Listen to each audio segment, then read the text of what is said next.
Hi friends, radiation అనేది ఏదైనా కూడా మనుషులకి మంచిది కాదు.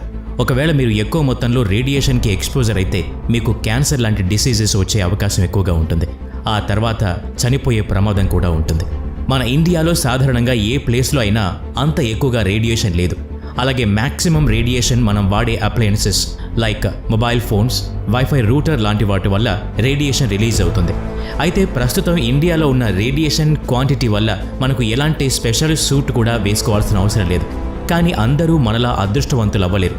ఎందుకంటే ఈ ప్రపంచంలో ఎలాంటి ప్లేసెస్ ఉన్నాయంటే అక్కడి ప్రజలు వాళ్ళ జీవితాన్ని ప్రశాంతంగా గడపడానికి చాలా కష్టపడుతున్నారు. మరియు అక్కడి నేల పూర్తిగా రేడియేషన్తో నిండి ఉంది. సో ఫ్రెండ్స్, ఈ వీడియోలో భూమి మీద ఉన్న 10 డేంజరస్ రేడియో యాక్టివ్ ప్లేసెస్ గురించి చెప్పబోతున్నాం. అందుకని ఈ వీడియోని ఎక్కడా స్కిప్ చేయకుండా పూర్తిగా చూడండి. మరి ఇంకెందుకు ఆలస్యం, let us start our today's episode. Number 10, మైలు సూ, కిర్గిజిస్తాన్. కిర్గిజిస్తాన్లో ఉన్న మైలు సూ అనే సిటీ న్యూక్లియర్ వేస్ట్ మీద ఉంది. ఇక్కడ ఎంత ఎక్కువ రేడియేషన్ ఉంటుంది అంటే దీన్ని ప్రపంచంలోనే మోస్ట్ రేడియో యాక్టివ్ ప్లేసెస్లో ఒకటిగా చెప్పుకుంటారు. ఇక్కడ ఉండే నేల, నీరు, అలాగే చిన్న చిన్న రాళ్లల్లో కూడా రేడియేషన్ ఉంటుంది. ఈ ప్లేస్లో వాతావరణం ఎంత డేంజరస్గా ఉంటుంది అంటే ఇక్కడ నివసించే మనిషి 50 సంవత్సరాల కంటే ఎక్కువ కాలం జీవించలేడు. అలాగే ఇక్కడ పుట్టే పిల్లల పరిస్థితి కూడా చాలా దారుణంగా ఉంటుంది. ఎందుకంటే ఇక్కడ పిల్లలు ఎక్కువగా క్యాన్సర్తో చనిపోతూ ఉంటారు.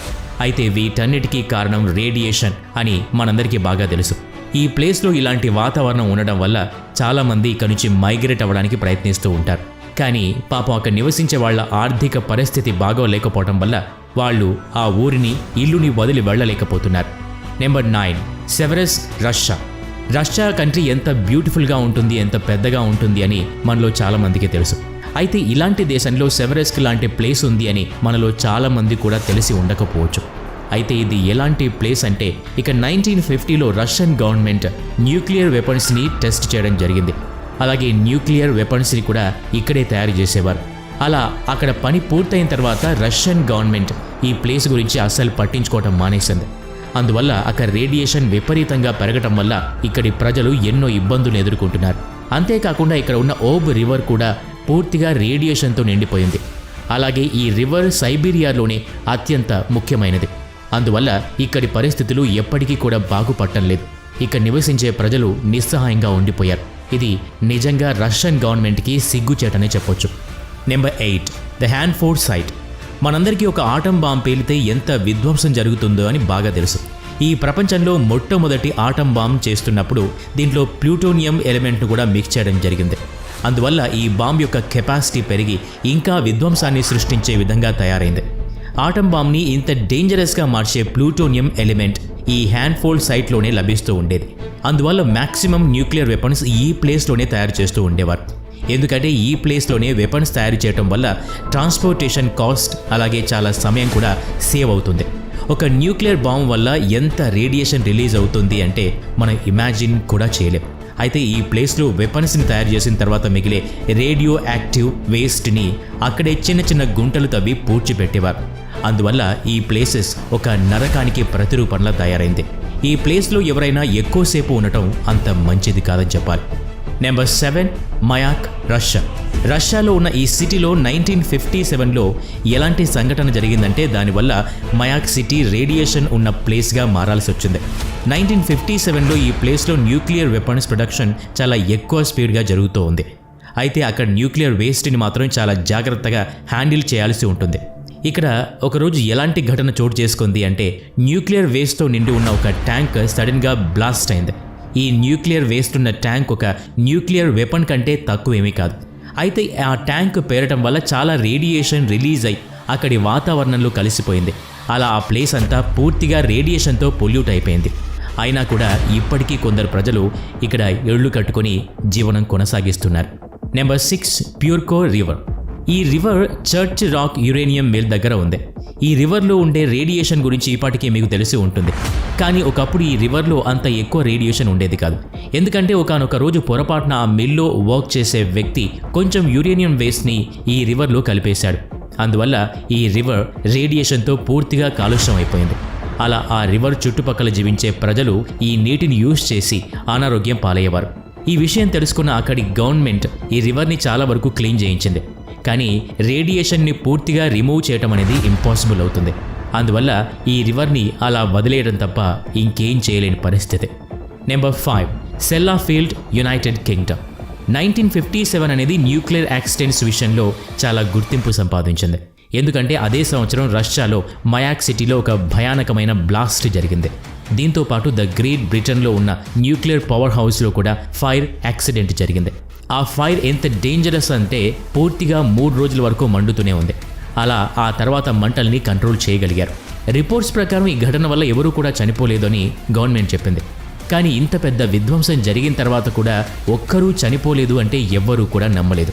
అలాగే కంటిన్యూయస్గా 3 రోజులు న్యూక్లియర్ మెటీరియల్ కాలడం వల్ల ఆ చుట్టుపక్కలంతా రేడియేషన్ స్ప్రెడ్ అయింది. Number 4 Somalia. ఇక్కడ గవర్నమెంట్ ఎంత పనికిమాలింది అంటే నేచర్ గురించి అస్సలు పట్టించుకోదు. ఈ కారణం వల్లనే సోమాలియా ఈ ప్రపంచంలో ఎక్కువ రేడియేషన్ ఉన్న ప్లేసెస్లో ఒకటిగా ఉంది. ఎందుకంటే ఇక్కడి గవర్నమెంట్ సైంటిస్టులు చేసే పరిశోధనల గురించి అస్సలు పట్టించుకోలేదు. అందువలనే ఇప్పటికీ కూడా న్యూక్లియర్ వేస్ట్ని సముద్రంలో భూమి లోపల కలిపేస్తున్నారు. దీంతో అక్కడి సముద్రం పూర్తిగా రేడియేషన్తో పొల్యూట్ అయిపోయింది. అలా ఆ నీటిలో ఏదైనా జీవి జీవించడం ఇంపాసిబుల్ అనే చెప్పాలి. అలా రోజులు గడుస్తున్న కొద్దీ ఇక్కడి జలజీవనం ఇంకా కిందకి పడిపోతూ ఉంది. అలాగే మిగతా దేశాలు కూడా సోమాలియా గురించి అస్సలు పట్టించుకోవట్లేదు. Number 3 Chernobyl, Ukraine. ఇంతవరకు జరిగినవన్నీ కూడా మనుషుల పొరపాట్ల వల్ల జరిగాయి.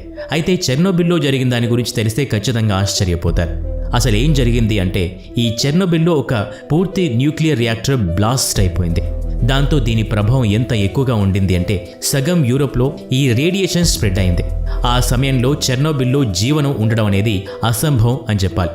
అయితే దేశం అంతా కలిసి ఈ పరిస్థితిని ధైర్యంగా ఎదుర్కొన్నారు. మళ్ళీ చెర్నోబిల్ని నార్మల్ చేశారు.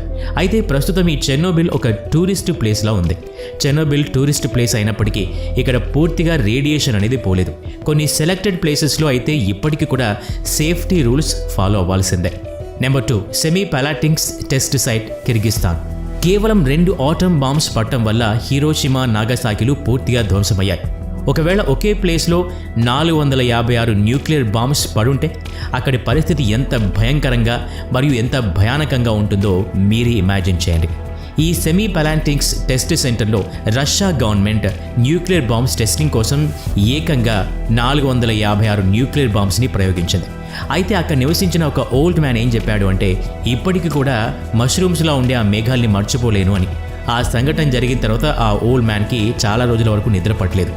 456 న్యూక్లియర్ బాంబ్స్ అంటే ఇమాజిన్ చేయటానికే చాలా ధైర్యం కావాలి. Number 1 Fukushima, Japan. ఈ ప్రపంచంలోనే నెంబర్ 1 రేడియో యాక్టివ్ ప్లేస్ అంటే మొదటిగా ఈ పేరే వినిపిస్తుంది. 2002లో ఐస్ సునామీ వల్ల ఫుకుషిమా సిటీలో ఉన్న న్యూక్లియర్ పవర్ ప్లాంట్లో ఉన్న రియాక్టర్స్పై చాలా ఎక్కువ ప్రభావం పడింది. అందువల్ల న్యూక్లియర్ రియాక్టర్స్ మెల్ట్ అయిపోయాయి. దాంతో పూర్తి సిటీ అంతా కూడా రేడియేషన్ స్ప్రెడ్ అయిపోయింది. ఒక్కసారి ఇమాజిన్ చేయండి, రేడియేషన్తో నిండి ఉన్న నీటిని తాగితే మీకేమవుతుంది అనుకుంటున్నారు? ఫుకుషిమాలో కొంచెం ఈ విధమైన పరిస్థితి వచ్చింది. అంటే ఈ సునామీ వల్ల రేడియేషన్ అంతా వాటర్లో స్ప్రెడ్ అయిపోయింది. దాంతో చాలామంది ప్రజలు ఆ భయంకరమైన రేడియేషన్ వల్ల అక్కడికక్కడే మరణించారు. అంటే ఒక్కసారి ఈ డేంజరస్ సిచ్యువేషన్ని అర్థం చేసుకోవడానికి ట్రై చేయండి. ఈ సునామీ వల్ల ఒక వ్యక్తికి క్యాన్సర్ వచ్చేస్తుంది. ఈ విషయం గురించి అతనికి తెలిసేలోపే ప్రాణాలు కోల్పోతాడు. ఈ సిచ్యువేషన్ కరోనా వైరస్ కంటే కూడా 1000 times ఎక్కువ డేంజరస్ అని చెప్పొచ్చు. సో ఫ్రెండ్స్, ఇవే ప్రపంచంలో ఉన్న 10 డేంజరస్ రేడియో యాక్టివ్ ప్లేసెస్. వీటి గురించి మీ అభిప్రాయాన్ని కామెంట్స్ ద్వారా తెలియచేయండి. వీడియో నచ్చితే లైక్ చేయండి, షేర్ చేయండి. అలాగే మన ఛానల్ని సబ్స్క్రైబ్ చేసుకొని పక్కనే ఉన్న బెల్ ఐకాన్ని యాక్టివేట్ చేసుకోండి. Thanks for watching.